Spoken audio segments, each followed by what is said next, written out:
খাদেম বেলালের কাছে, শুধু বেলাল তার বগলের তলায় সামান্য খাবার লুকিয়ে রেখেছিল। এটা দিয়েই আমাদের দুইজনকে তিনটা দিন কাটিয়ে দিতে হয়েছে। মা আলী, আল্লাহ রাসূল সাল্লাল্লাহু আলাইহি ওয়াসাল্লাম বিস্তারিত হাদিসের মধ্যে বলেন, উযিতু ফিল্লাহি মা লাম ইউদা আহাদ ওয়া লাকাদ উখিফতু ফিল্লাহি মা লাম ইউখাফ আহাদ ওয়া লাকাদ আতাত আলাইয়া সালিসাতুন ওয়া মা লি ওয়া লিবিলালিন তাআমুন ইয়াকুলুহু যু কাবিদিন ইল্লা মা ওয়ারা ইবতু বিলাল। তো কখনো পরীক্ষা হবে ভয় দিয়ে, কখনো ক্ষুধা দিয়ে। আল্লাহ বলেন কখনো হবে ওয়ানাকসুম মিনাল আমওয়ালি ওয়াল আনফুসি ওয়াস সামারাত, মাল কমে যাবে, অথবা বিভিন্ন মানুষের মৃত্যু সংবাদ আসবে, অথবা ফসলের ক্ষয়ক্ষতি হবে। কিন্তু ওয়াবাশশিরিস সাবিরিন, হে নবী সুসংবাদ শুনিয়ে দেন এই হালতগুলোতেও যারা সবর করতে জানে। তো যারা এই হযরত মুহতামিম সাহেবকে বাধাগ্রস্ত করেছেন এই কোরআনের মাহফিল করার জন্য, আমি রব্বুল আলামিনের কাছে দোয়া করি রব্বুল আলামিন তাদেরকে হেদায়েত দান করুন। আমিন। ইন্নাল কুলুবা বাইনা ইসবাইনি মিন আসাবির রহমান ইউকাল্লিবুহা কাইফা ইয়াশা। দুনিয়ার সব মানুষের অন্তর, হাদিসে আছে, আল্লাহর দুই আঙ্গুলের মধ্যে। আল্লাহ যেভাবে চান সেভাবে ঘোরাতে থাকেন, ঘোরাতে পারেন।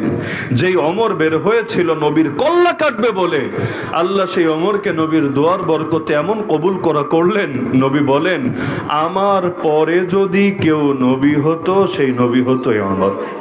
তাহলে হেদায়েতের মালিককে আমরা বদদোয়া দিই না, আমরা দোয়াই করি যে আল্লাহ তাআলা যদি যে ওমর নবীর কল্লা কাটতে বের হয় তাকে হেদায়েত দিতে পারে, আল্লাহ তাআলা এই জামানার এই মানুষগুলোকেও হেদায়েত দিতে পারবে। হ্যাঁ, যদি তাদের কথা সত্য হয় যে দ্বীনি আলোচকরা, ধর্মীয় আলোচকরা মাহফিলে এসে দ্বীনের ক্ষতি করে, আলেম ওলামার ক্ষতি করে এবং দ্বীনের বিভিন্ন বদনাম করে, দ্বীনদারদের সমালোচনা করে, যদি তাদের দাবি সত্যবাদী হয়, আল্লাহ আমাদেরকে ধ্বংস করে দিন, আমাদেরকে দুনিয়া থেকে বিদায় করে দিন। আর যদি তাদের দাবিটা মিথ্যা হয়, আল্লাহ তাআলা তাদের মুখোশগুলো জাতির সামনে উন্মোচিত করে দিন।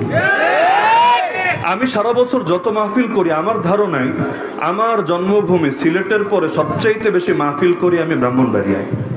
এমনকি রমজানের ঈদের পর থেকে আজকে পর্যন্ত না হলেও 50টা মাহফিল করা শেষ পুরো জেলার মধ্যে। জেলার যতগুলো থানা আছে এক একটা যান, নাসিরনগর গিয়ে গ্রামে গ্রামে খোঁজ নেন কোন গ্রামে যাওয়া আমার বাকি আছে, যাচাই করেন। সরাইলে যান, গ্রামের পর গ্রাম খোঁজ নেন কোথায় বাকি আছে, দেখেন এই মাথা থেকে ওই মাথা কোনো জায়গা বাদ নাই। তবে এই রিপোর্ট আগে কখনো শুনেছি বলে আমার মনে হয় না, আল্লাহ ভালো জানেন। তো যারা এই রিপোর্টটা দিয়েছে, মানে আমি যে বয়ান করব, বয়ান করার এখন আগ্রহটাই নষ্ট হয়ে গিয়েছে। যে এরকম কথা যদি কেউ বলে থাকে, তাও এই শহীদ বাড়িয়ার বুকে, এর চাইতে বড় আফসোসের কোনো বিষয় আসলে হতে পারে না। কারণ মহাব্বত না থাকলে বেশি কোনো জায়গায় প্রোগ্রাম দেওয়ার অর্থ হয় না। বাংলাদেশে এমন কোনো জেলা নাই যেখান থেকে প্রোগ্রামের দাওয়াত আসে না। কোনো জায়গায় 50 বারও যায়, কোনো জায়গায় বছরে একবারও যায় না। কোনো জায়গায় দিল টানে, কোনো জায়গায় দিল টানে না। তো যেখানে দিল টানে সেখানেও যদি নেগেটিভ খবর আসতে থাকে, আল্লাহ না করুক, হয়তো কোনোদিন এমনও হতে পারে যে দিল আর টানবে না, দিল ভিন্ন কোথাও টানবে। তো এই খবরের সত্য মিথ্যা আমি জানি না।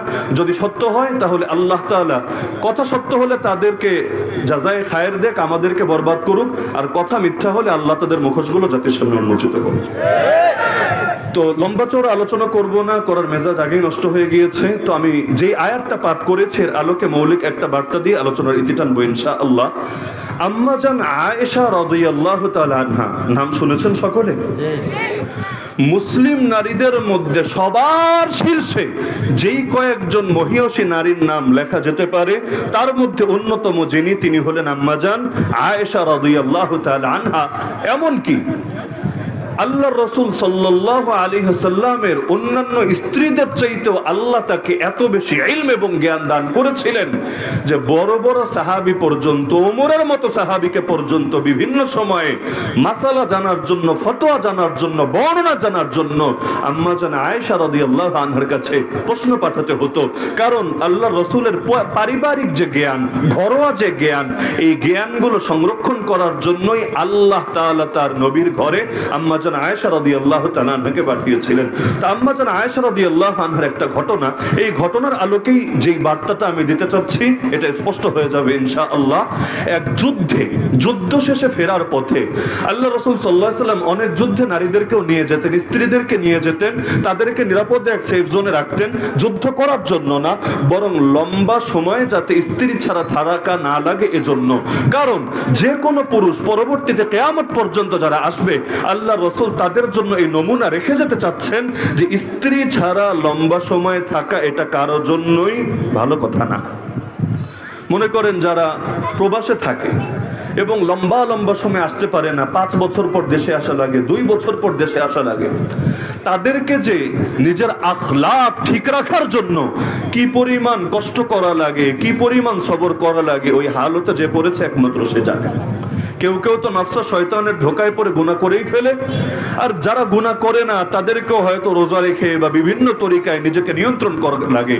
তো আল্লাহর রাসূল সাল্লাল্লাহু আলাইহি ওয়াসাল্লাম যে যুদ্ধে বেশি আশঙ্কা ছিল না যে সেখানে স্ত্রীদেরকে নিয়ে নিরাপদ জায়গায় রাখা সম্ভব, আল্লাহর রাসূল লটারি করে করে এক এক যুদ্ধে এক এক স্ত্রীকে নিয়ে যেতেন। তো এক যুদ্ধ শেষে আম্মাজান আয়েশা রাদিয়াল্লাহু আনহা সহ আল্লাহর রাসূল ফিরে আসছেন। তো আম্মাজান আয়েশা রাদিয়াল্লাহু আনহাকে বহন করার জন্য উটের পিঠের উপরে একটা পালকির মতো বানানো হয়েছিল, যেটাকে হাওদা বলা হয়। ওই যুগে তার প্রাইভেট কারও ছিল না, বাসও ছিল না, যাতায়াতের জন্য ঘোড়ার উট ব্যবহার হতো। তো ঘোড়ার উটের উপর ডাইরেক্ট চড়ে বসলে তো পর্দা রক্ষা হবে না, তো উটের পিঠের উপর ছোট একটা ঘরের মতো পালকির মতো বানানো থাকতো, যেটার নাম হলো হাওদা। সেই হাওদার মধ্যে পর্দা সহকারে নারীদেরকে রাখা হতো। তো আম্মাজান আয়েশা রাদিয়াল্লাহু আনহা উটের পিঠের উপর হাওদার মধ্যে একা ছিলেন, আর উটটা সামনে থেকে টেনে টেনে নিয়ে যাওয়ার দায়িত্ব এক সাহাবীকে দেওয়া হয়েছিল। আর কাফেলার মধ্যে অন্যান্য যত ঘোড়া আছে, উট আছে, এগুলো সিরিয়াল বাই সিরিয়াল চলছিল। তো ওই যুগে তো অনেক সময় লম্বা লম্বা সফর করা লাগতো গন্তব্যে যেতে, কখনো 1 দিন, 1.5 দিন, 2 দিন, কখনো সপ্তাহ পর্যন্ত লেগে যেত। তো যাতায়াত করতে করতে এক জায়গায় এসে তারা সিদ্ধান্ত নিলেন এখানে কিছুক্ষণ বিশ্রাম করব, বিশ্রাম করা শেষ করে আবার আমরা আমাদের গন্তব্যের দিকে যাত্রা করব। যখন বিশ্রাম করার জন্য সকলে সেখানে থামলেন, আম্মা জান আয়েশা রাদিয়াল্লাহু তাআলা আনহা জরুরত সারার জন্য একটু জঙ্গলের ভেতরে গেলেন। জরুরত শেষ করে তিনি ফিরেও আসলেন। যে উট টানার দায়িত্ব ছিল সেও দেখলো যে আম্মা জান আয়েশা রাদিয়াল্লাহু আনহা পর্যাবৃত হয়ে এসেছেন এবং হাওদায় চড়ে বসেছেন। উট যখন বসা থাকে, উট কখনো দাঁড়ানো থাকে, কখনো বসা থাকে, যখন বসা থাকে নিচু থাকে, ওই সময় হাওদাও ঢোকা বা হাওদা থেকে বের হওয়া দুটোই সহজ। তো আম্মা জান জরুরত ছেড়ে এসে হাওদার ভেতরে ঢুকে হঠাৎ করে তার নজর পড়লো যে গলার চেইনটা হারিয়ে গিয়েছে। গলায় একটা হার ছিল, হারটা নাই, কিছুক্ষণ আগেও ছিল, কিন্তু এই যে জঙ্গলের ভেতর জরুরত ছাড়তে গেলেন, ওখানে হয়তো পড়ে গিয়েছে, এখন পাওয়া যাচ্ছে না। তো একজন নারীর যদি অলংকার হারিয়ে যায় তার পেরেশানি হয় নাকি হয় না? এটা আপনারা ভালো বুঝবেন না, বাসায় গিয়ে জিজ্ঞাসা করেন তো নারীদেরকে, যত থাক, কম থাকার বেশি থাক, যে তোমার কাছে অলংকার যদি হারিয়ে যায় কেমন লাগবে? দেখবেন অধিকাংশ নারীর কাছে অনেক সময় নিজের জানের চাইতে বেশি দামি মনে হয় অলংকার। তো তিনি একটু পেরেশানিতে পড়ে গেলেন, কারণ আল্লাহ রাসূল সাল্লাল্লাহু আলাইহি ওয়াসাল্লাম থেকে দিয়েছেন, তো এই অলংকারটা এখন হারিয়ে গেলে আসলেই পেরেশানির বিষয়। তো তিনি ভাবলেন জরুরত ছাড়তে যেখানে গিয়েছি একটু খুঁজে দেখি ওই জায়গায় বা আশপাশের জায়গায় থাকবে। মনে করেন মাহফিল শেষ করে আমি গাড়িতে গেলাম, গাড়িতে গিয়ে আমার মনে পড়লো যে মোবাইল তো রেখেছিলাম টেবিলের উপর, কিরে মোবাইলটা তো পকেটে পাচ্ছি না। তাহলে স্বাভাবিকভাবে আমি কিন্তু আবার এসে বলবো যে একটু টেবিলে দেখেন তো মোবাইলটা রেখে গিয়েছে কিনা। তিনিও জঙ্গলে আবার গেলেন, উদ্দেশ্য কি? হারটা একটু খুঁজে দেখবেন হার পাওয়া যায় কিনা। তো তিনি যে দ্বিতীয়বার বের হলেন, এটা উট টানার দায়িত্বে যে সাহাবী ছিল তিনি খেয়াল করেননি। তিনি দেখেছেন প্রথমবার গিয়েছেন, আবার কাজ সেরে ফেরত এসেছেন, দ্বিতীয়বার যে বের হয়ে গেছেন এটা তার নজরে পড়ে নাই, তার খবর নাই। যখন আল্লাহ রাসূল বলেন চলো চলো এবার আবার আমরা সামনে আগাবো, তো ওই সাহাবীর তো মাথায় আছে আম্মাজান তো ভেতরে আছে, আর উটের পিঠে আসলেই আছে নাকি নাই এটা কিভাবে বুঝবে? উট তো আর কাঁধে নিয়ে চলে না যে ওয়েট কম বা বেশি, এটা দিয়ে আইডিয়া করবে। তো যখন সবাইকে চলতে বলা হলো, তিনিও উটের লাগামটা হাতে নিয়ে সামনে সামনে ছুটতে থাকলেন, বাহিনী সবাই ছুটতে থাকলো। আর আম্মাজান যেহেতু পর্দার ভেতরে পালকিতে ছিলেন, আদৌ তিনি আছেন নাকি নাই অন্য কেউ বা কিভাবে বুঝবে? তিনি রয়ে গেলেন জঙ্গলে, এদিকে কাফেলা ওই জায়গা ছেড়ে এগিয়ে গেল অনেক দূর সামনে। আম্মা জান আয়েশা রাদিয়াল্লাহু আনহা খুঁজতে খুঁজতে পেয়ে গেলেন গলার হার। এখন আসলেন, এসে তো চিন্তিত হয়ে গেলেন, ইয়া আল্লাহ, এই সফরের মধ্যে মাঝপথে জঙ্গলের কাছে কেউ নাই, সবাই চলে গিয়েছে, হায় এখন কি হবে? একা একজন কম বয়স্ক নারী, কত কম বয়স, যে বিয়ের সময় বয়স মাত্র 6 বছর, যখন ঘরে তুলেছেন বয়স মাত্র 9 বছর, আর যখন আল্লাহর রাসূলের ওফাত হয়েছে এই রবিউল আউয়াল মাসে 11 হিজরিতে, তখনই বয়স মাত্র 18 বছর। মানে বাংলাদেশের আইনে মাত্র বিয়ের বয়স হয়েছে। এতকাল পর্যন্ত তো তার বিয়ের বয়সই হয় নাই এই দেশের আইন অনুসারে। আল্লাহর রাসূল সাল্লাল্লাহু আলাইহি ওয়াসাল্লাম যদি এই দেশে প্রেরিত হতেন আর এখানে দাওয়াত দিতেন, এই জালেম সরকার কা নবীরাও হয়তো জেলে ভরে রাখতো। কারণ এদের কাছে কোরআনের কোনো দাম নাই, দ্বীনের কোনো দাম নাই, শরীয়তের কোনো দাম নাই। এক একটা আইন নিজেরা বানাবে, আল্লাহর আইনের সঙ্গে সাংঘর্ষিক হলেও ওদেরটা মানা ওরা জাতির জন্য বাধ্য করে দেবে। আমাকে বলেন, আল্লাহ পতিতালয়কে হালাল করেছেন নাকি হারাম? আরে হালাল না হারাম? যেই দেশের মধ্যে একটা দুটো না ডজন ডজন পতিতালয় খোলা থাকে, কিছু নামী পতিতালয়, কিছু বেনামী পতিতালয়। বেনামী পতিতালয় কোনগুলা? এই আবাসিক হোটেলগুলা। এই হোটেল ব্যবসা তো টিকেই আছে এই পতিতাবৃত্তি আর বেশ্যাবৃত্তির উপর। কয়জন যায় জরুরতে আর কয়জন যায় শয়তানি করার উদ্দেশ্যে। তাহলে এই যে দেশের মধ্যে পতিতালয়গুলো খুলে রাখা হয়েছে, ওই দেশের উপর গজব আসবে না তো কার উপর আসবে? এই দেশে যে মদের বারগুলো খুলে রাখা হয়েছে, লাইসেন্স নিয়ে নিয়ে মদ খেতে পারে। হুজুরদের বলা হয় বয়ান করেন মাদকের বিরুদ্ধে, মদের বিরুদ্ধে। আরে কোন মাদকের বিরুদ্ধে বয়ান করবো আগে ক্লিয়ার কর। মাদক যদি কেউ সেবন করে, লাইসেন্স নিয়ে সেবন করলেও ক্ষতি, লাইসেন্স ছাড়া সেবন করলেও ক্ষতি। যদি মাদক বন্ধ করো, সবগুলো বন্ধ করতে হবে। কিন্তু এই নায়ক নায়িকা, গায়ক গায়িকাদেরকে মদের এই মাদকের লাইসেন্স দিয়ে রাখছো তোমরা কোন যুক্তিতে? তো এখন বিভিন্ন আইন ইদানিং বানিয়ে ফেলা হয় যে আইনকে আল্লাহর আইনের চাইতে বেশি মূল্যায়ন করা হয়। আল্লাহর আইনের বিরুদ্ধে বললে সেটা নাকি বাক স্বাধীনতা। ওই যে নাস্তিকরা, বেঈমানরা বিভিন্ন সময় দেখবেন ইসলামের বিভিন্ন বিধান নিয়ে টিটকারি মারে। আমরা প্রতিবাদ করলে বলে আরে বাক স্বাধীনতা, মানুষের কথা স্বাধীনতা আছে, যা মনে চায় বলতেই পারে। অদ্ভুত ব্যাপার। অথচ আমরা কোরআনের কথা বললে, নবীর হাদিসের কথা বললে বছরের পর বছর আমাদেরকে জঙ্গিবাদের ট্যাগ লাগিয়ে কারাগারে ভরে রাখে। এই তামাশার মানেটা কি? তোর মুখের যদি লাগাম না থাকে, আমার মুখে লাগাম থাকবে কোন দুঃখে? আরে ওরা নবীরা গালি দেয় কেন? এটা নাকি মুখের স্বাধীনতা। মানে ওদের মুখে কোনো লাগাম নাই, লাগাম নাকি থাকতে নাই। তো ঠিক আছে, তোর মুখ যদি এতটা স্বাধীনতা উপভোগ করতে পারে যে সেখানে কোনো লাগামই থাকবে না, আমার হাত লাগাম যুক্ত থাকবে কোন দুঃখে? তোর মুখের স্বাধীনতার যদি দাবি হয় আল্লাহ নবীকে গালি দেওয়া, আল্লাহর কসম আমার হাতেরও স্বাধীনতা হওয়া উচিত। তোর মতো নাস্তিককে জাহান্নামে পৌঁছানো।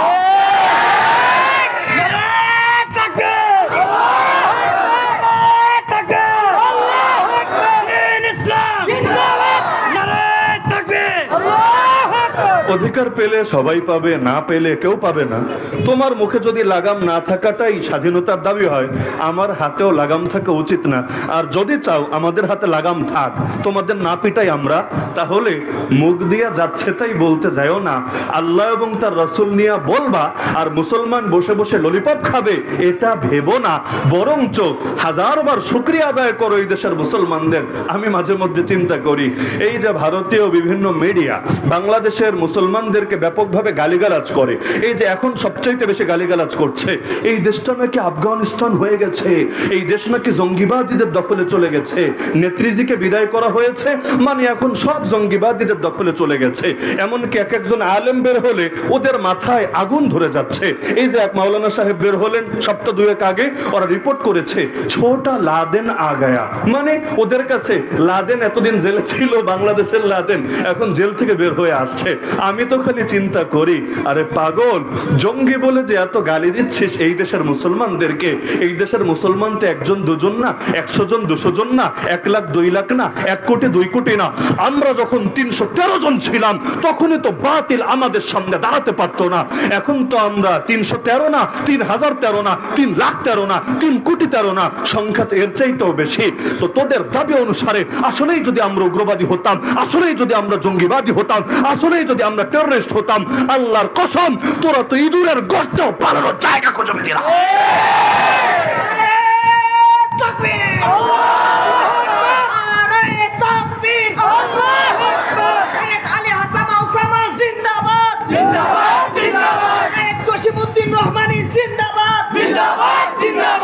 ইসলামের শত্রুরা হুঁশিয়ার সাবধান, আল কোরআনের শত্রুরা হুঁশিয়ার সাবধান, ওয়ারিসে নবীদের শত্রুরা হুঁশিয়ার সাবধান। আরে তাকবীর, আল্লাহু আকবার।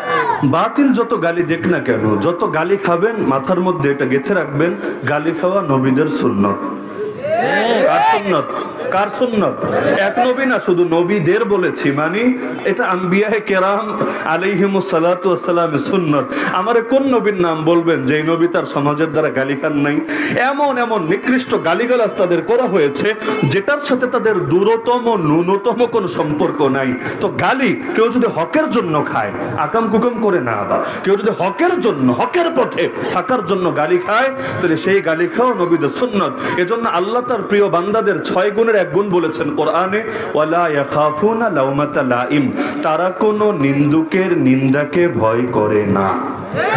তো এখন হকের কথা বলা যদি ওদের চোখে টেরোরিজম হয়, জিহাদের কথা বলা যদি ওদের চোখে জঙ্গিবাদ হয়, কোরআনের বিধান তুলে ধরা যদি ওদের চোখে মৌলবাদ হয়, ইসলামের পক্ষে কথা বলা যদি ওদের চোখে সাম্প্রদায়িকতা হয়, আল্লাহর কসম আমরা সব গালি সয়ে নিতে রাজি আছি, কিন্তু ওদেরকে খুশি করার জন্য ইসলামের কোনো বিধান ছেড়ে দিতে রাজি না।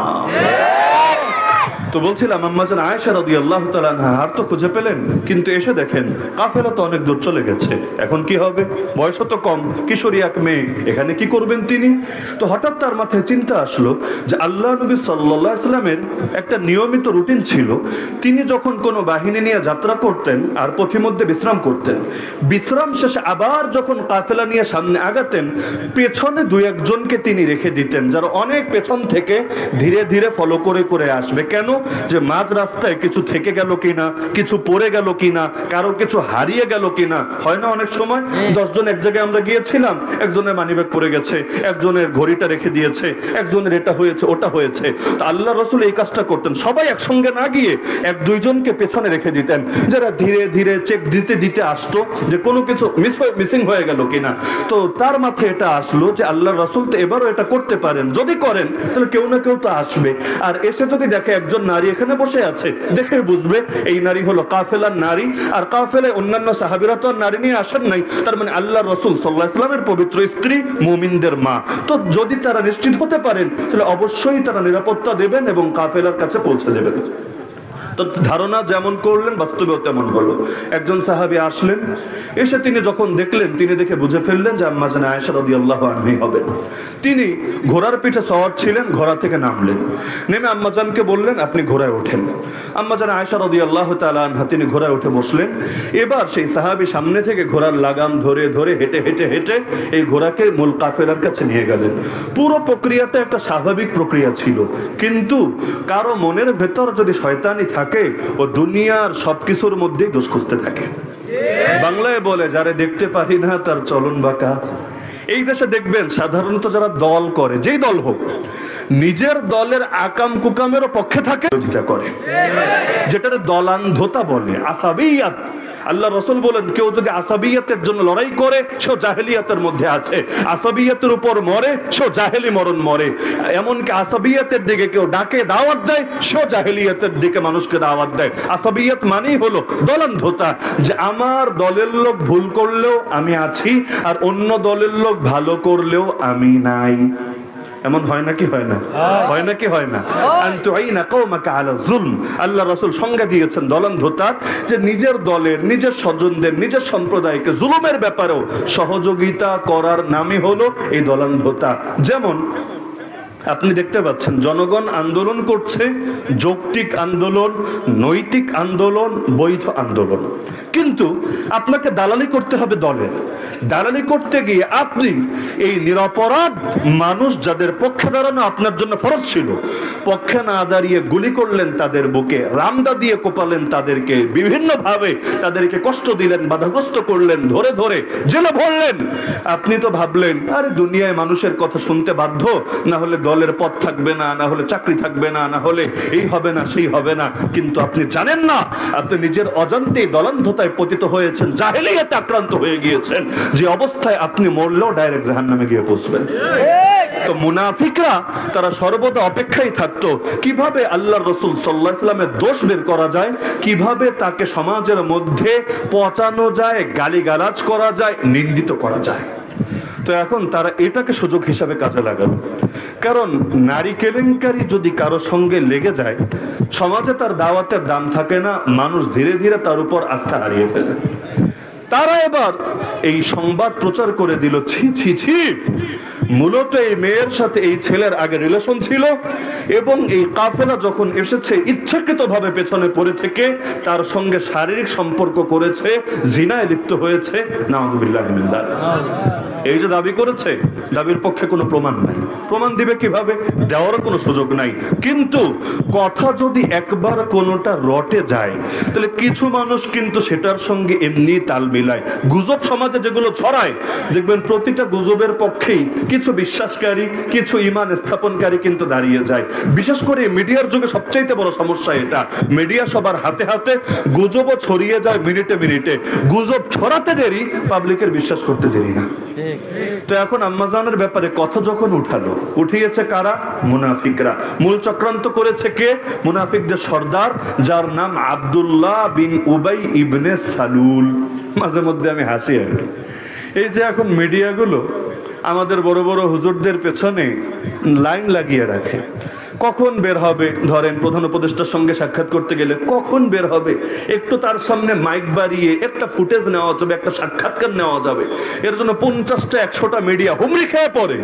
অথচ 2 দিন আগেই তারা রিপোর্ট করেছে এইটা জঙ্গি, এটা মৌলবাদী, এটা এই সমস্যা, ওইটা ওই সমস্যা। তো জঙ্গির পেছনে ঘুরস কিনলে তো লজ্জা লাগে না?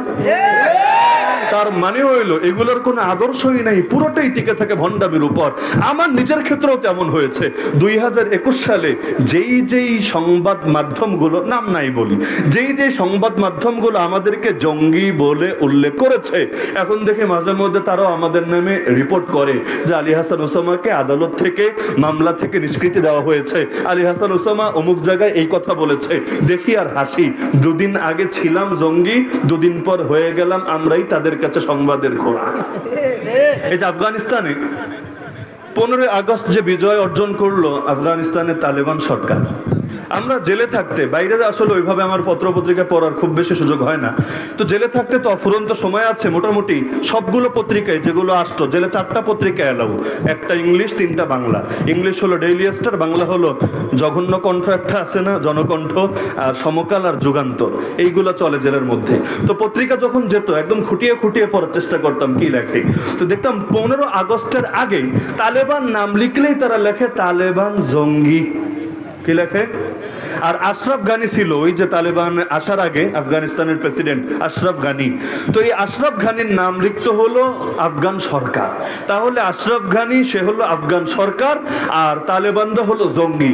15 আগস্ট যেতে দেরি, এখন লেখে তালেবান সরকার, আর যারা তালেবানের বিরুদ্ধে এদেরকে বলে আফগানিস্তানের জঙ্গি।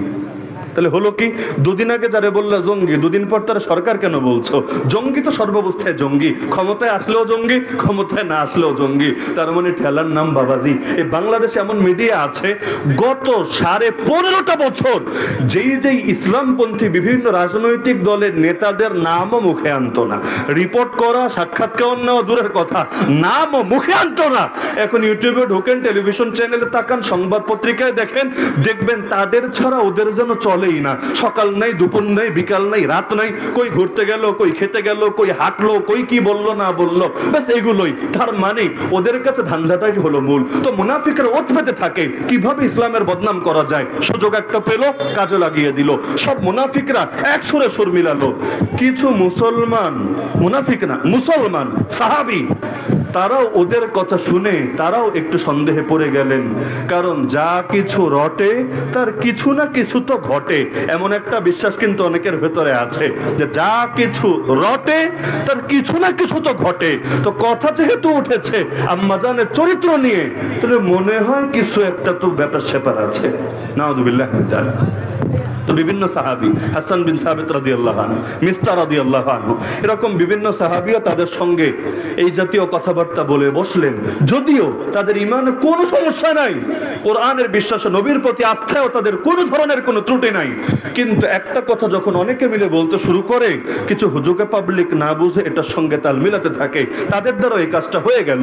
পরবর্তীতে বিভিন্ন সাহাবীও কষ্ট পেলেন। যেমন মিস্তার রাদিয়াল্লাহু আনহুকে টাকা পয়সা দিতেন আবু বকর রাদিয়াল্লাহু আনহু, তিনি কসম খেয়ে বলেন বললেন, ওরে সারা জীবন টাকা পয়সা দিলাম আমি, এখন আমার মেয়ের নামে সে বদনাম করছে, আর একটা টাকাও আমি দিব না। আল্লাহ কোরআনে বললেন, খবরদার এইরকম কসম খেও না, বরঞ্চ ক্ষমা করে দাও, আল্লাহ তোমারে ক্ষমা করে দিবেন। তো এখন এভাবে কথা যখন আসলো, পরবর্তীতে আল্লাহ নিজে, লম্বা ঘটনা, পুরো ঘটনায় না যাই, আল্লাহ নিজে কোরআনের আয়াত নাযিল করে আম্মা জান আয়েশা রাদিয়াল্লাহু আনহার চরিত্রের সার্টিফিকেট দিয়ে দিলেন। কোন চেয়ারম্যান সার্টিফিকেট না, মেম্বার সার্টিফিকেট না, কাউন্সিলরের সার্টিফিকেট না, কার দেওয়া সার্টিফিকেট? যার উপর কোন ধরনের কথা হতেই পারে না। এমনকি আল্লাহর রাসূল তিনি যদি বলতেন যে আয়েশা পবিত্র, তার ব্যাপারে যা বলেছে অপবাদ, মুনাফিকরা বিশ্বাস করতো না। তারা বলতো, আরে নিজের স্ত্রীকে তো ভালো বলবেই নিজের ইজ্জত বাঁচানোর জন্য, কিন্তু কোরআনের আয়াতে আল্লাহ নাযিল করে দিলেন এবং কিয়ামত পর্যন্ত যারাই কোরআন খতম করবে প্রত্যেকে আয়াত পড়ে আম্মা জানের চরিত্রের সনদ দিতে, সনদ স্বীকার করে নিতে বাধ্য হবে। বাস আল্লাহ রাসূল সাল্লাল্লাহু আলাইহি ওয়াসাল্লাম এই আয়াত তেলাওয়াত করলেন, সব সাহাবীরাও শুনলেন। যে প্রসঙ্গে পুরো ঘটনাটা আমি টানলাম, আল্লাহ রাব্বুল আলামিন আম্মা জানের চরিত্রের বিশুদ্ধতা সার্টিফিকেট দিয়ে বললেন, লাউলা ইজ সামিআতুমু, হে মুমিনরা, যখন তোমরা এই প্রোপাগান্ডা শুনলা, এই অপবাদটা শুনলা, শোনার সঙ্গে সঙ্গে লাউলা ইজ সামিআতুমুহু কুলতুম মা ইয়াকুনু লানা আন নাতাকাল্লামা বিহাযা সুবহানাকা হাযা বুহতানুন আযীম, কথাটা শোনার সঙ্গে সঙ্গে কেন বললা না, আমাদের মুখ দিয়ে তার ব্যাপারে এই কথা বলা সাজে না, আল্লাহ তুমি বড় পবিত্র, নিঃসন্দেহে এটা বড় অপবাদ। আল্লাহ বললেন, আয়াত পড়ার পরে না, ঘটনা শোনার সাথে সাথেই তোমরা কেন বললা না যে এটা বড় জঘন্য অপবাদ, আল্লাহ তুমি পবিত্র? কেন বলবো? আম্মা জান আয়েশা রাদিয়াল্লাহু আনহা তিনি পবিত্র নাকি তিনি কিছু করেছেন, দুইটার কোনোটার পক্ষেই কিন্তু কারো কাছে দলিল নাই। যেই সাহাবীরা বলছেন না তিনি কিছু করেন না এটা অপবাদ, তারা কি দলিল দেখাতে পারবেন? আরে কোনো ফুটেজ, কোনো সাক্ষী দেখাতে পারবেন? কারণ সেখানে কেউ ছিল না। আবার যারা অপবাদ দিচ্ছে তাদের কাছেও কোনো দলিল নাই, তারাও পক্ষে বা বিপক্ষে যেটা বলছে সবই দলিল ছাড়া। তাহলে স্বাভাবিকভাবে যদি দুই রকম কথা আসে, নিরপেক্ষ থাকে মানুষ, তার নিরপেক্ষতা থাকা থেকেই সে এটাকে ইনসাফ মনে করে যে আমার পক্ষেও যাওয়ার দরকার নেই, বিপক্ষেও যাওয়ার দরকার নেই, আমি নিউট্রাল থাকি, মাঝামাঝি থাকি, দেখি কোন পক্ষে দলিল বের হয়। আল্লাহ ধমক দিয়ে বললেন, মুসলমান নিরপেক্ষ না রে মুসলমান, এই অপবাদ শোনার সঙ্গে সঙ্গে কেন বললি না যে এটা বড় অপবাদ? কিসের ভিত্তিতে বলবে? প্রশ্ন আসে কিনা? অপবাদ যে বলবো, অপবাদ কোনো কিছুকে বলতে চাইলেও তো একটা ভিত্তি লাগবে, একটা দলিল লাগবে, একটা প্রমাণ লাগবে। প্রমাণ কি? আর দুই নম্বর কথা, অপবাদ দেওয়া হলো আম্মা জান আয়েশাকে। আল্লাহ আয়াতে বললেন, কেন বললি না আল্লাহ তুমি পবিত্র? পয়েন্ট দেখেন, অপবাদ দেওয়া হচ্ছে আম্মাজানকে, তাহলে আম্মাজান পবিত্র এই কথা আল্লাহ বলতে আদেশ দিতে পারেন, কিন্তু আল্লাহ আদেশ দিলেন কেন বললি না আল্লাহ তুমি পবিত্র? কেউ কি আল্লাহকে অপবিত্র বলেছে? আরে মুনাফিকরাও কি বলেছে আল্লাহ অপবিত্র? মুনাফিকরা বলেছে আম্মাজান আয়েশা রাদিয়াল্লাহু আনহা অপবিত্র, নাউযুবিল্লাহ। তাহলে আল্লাহ ধমক দিয়ে বলতে পারেন কেন বললি না আম্মাজান পবিত্র, কিন্তু আল্লাহ ধমক দিচ্ছেন কেন বললি না আল্লাহ তুমি পবিত্র? প্রশ্ন আসে কিনা? সুবহানাকা, এটা দিয়ে কিন্তু নামাজ শুরু করি আমরা, সানায় পড়ি সুবহানাকা আল্লাহুম্মা, হে আল্লাহ আপনার পবিত্রতা বয়ান করছি। একই কথা আল্লাহ বলতে বললেন, কেন বললি না যে হে আল্লাহ তুমি পবিত্র? দুটোরই জবাব দিচ্ছি। প্রথমটার জবাব যে আল্লাহ পবিত্র কেন বলবো, আম্মাজান পবিত্র এটা না বলে, এর কারণ হলো আম্মাজানকে নবীর ঘরে বধূ বানিয়ে এনেছে কে? তিনি নিজের থেকে আসেন নাই, আল্লাহ নবীও তাকে নিজের থেকে বিয়ের প্রস্তাব দিয়েছেন নিজের আগ্রহে, এমনও ঘটে নাই, বরঞ্চ এই বিয়ের বন্দোবস্ত করেছেন আল্লাহ, আদেশ করেছেন আল্লাহ, জিবরিল আমিন এসে নবীকে জানিয়েছেন, পরবর্তীতে বিয়ে সংঘটিত হয়েছে। তাহলে আম্মা জান আয়েশা নবীর ঘরে আসলেন বধূ হয়ে, আনলেন কে? দুনিয়াতেও যদি কখনো মেয়ে খারাপ হয়, মানুষ গিয়ে কিন্তু ঘটককে ধরে, নাকি ধরে না? ঘটক কিন্তু গায়েব জানে না, ঘটক কিন্তু আলিমুল গায়েব না, তারপরও মানুষ ঘটককে গিয়ে ধরে। এই বিয়েতে ঘটক ছিলেন কে? আরে ঘটক ছিলেন কে? আল্লাহ নিজে পছন্দ করেছেন, নিজে আদেশ দিয়েছেন। তো এখন যদি বলে আম্মাজান খারাপ, তাহলে এটা আম্মাজানের উপর গিয়ে পড়ে না, কার উপর গিয়ে পড়ে? পৃথিবীর ইতিহাসে এমন কোন নবী নাই যেই নবীর ঘরের স্ত্রীর চরিত্রে কোন ধরনের দাগ ছিল, কোন ধরনের কলঙ্ক ছিল, কোন ধরনের ত্রুটি ছিল। কারণ আল্লাহ নবীদেরকে সব দোষ ত্রুটি থেকে পবিত্র রাখেন। রাখেন, তাহলে আল্লাহর রসুল যিনি নবীদেরও নবী, সব নবী সর্দার, তার ঘরের স্ত্রীর গায়ে দাগ থাকবে, এটা কিভাবে হতে পারে? তাহলে যদি আম্মাজানদের নিয়ে অপবাদ দেয়, অপবাদ আম্মাজানের উপর গিয়ে পড়ে না, কার উপর গিয়ে পড়ে? এজন্য বললেন, আরে আম্মাজান পবিত্র না অপবিত্র কথা রাখ, আগে বল আল্লাহ তুমি পবিত্র। আল্লাহ পবিত্র বলার মানে আম্মাজানও পবিত্র। দ্বিতীয় কথা, যে এটা অপবাদ কিসের ভিত্তিতে বলবো? এটাই আমাদের মূল পয়েন্ট, এটা আকীদার ভিত্তিতে বলবো। সাহাবীদের ব্যাপারে এক হলো আকীদা আর এক হলো ইতিহাস। আকীদা মানে বিশ্বাস, আর ইতিহাস মানে তো বোঝেনি আপনারা, এর সংজ্ঞা দেওয়ার দরকার নাই।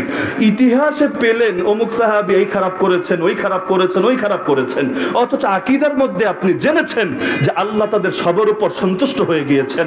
রাদিয়াল্লাহু আনহুম ওয়া রাদু আন, খালি সন্তুষ্ট হয়েছেন এমন না, আল্লাহ বলে দিয়েছেন মানুষ যদি সাহাবীদের মতো ঈমান আনতে পারে তবেই হেদায়েত পাবে, সাহাবীদের মতো ঈমান না আনলে জিন্দেগিতেও হেদায়েত পাবে না।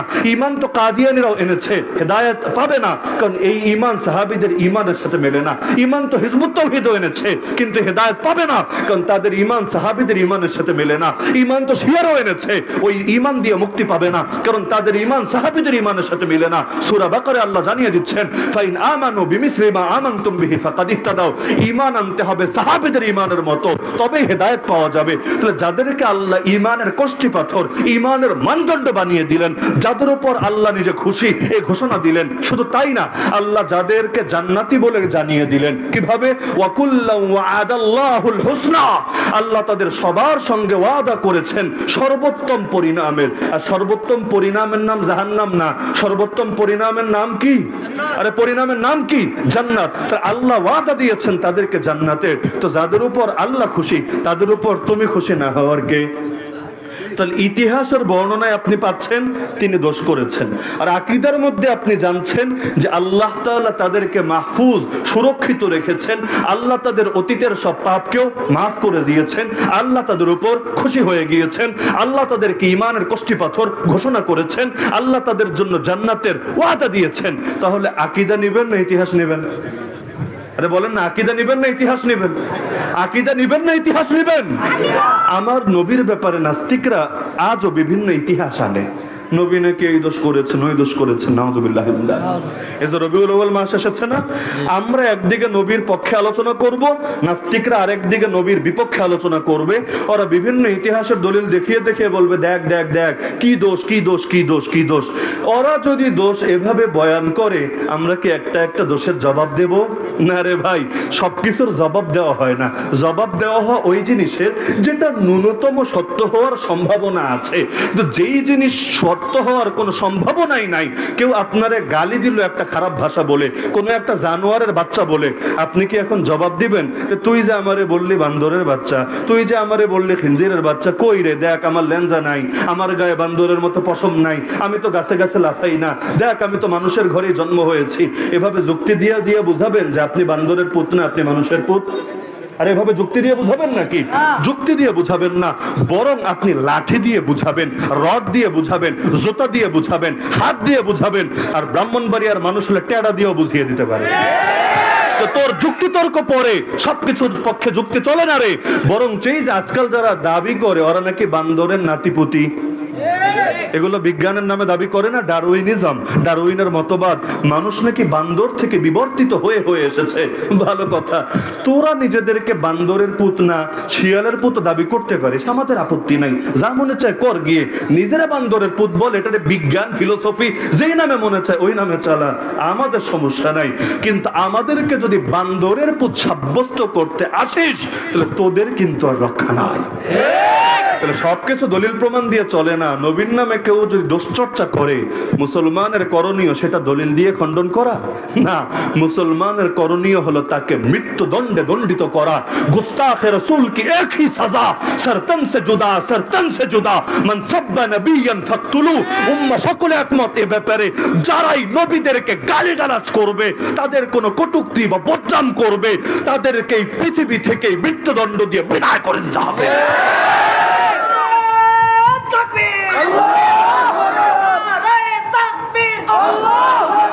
বিশ্ব নবীর অপমান সইবে না, সইবে না রে মুসলমান, বিশ্ব নবীর অপমান। আরে তাকবীর।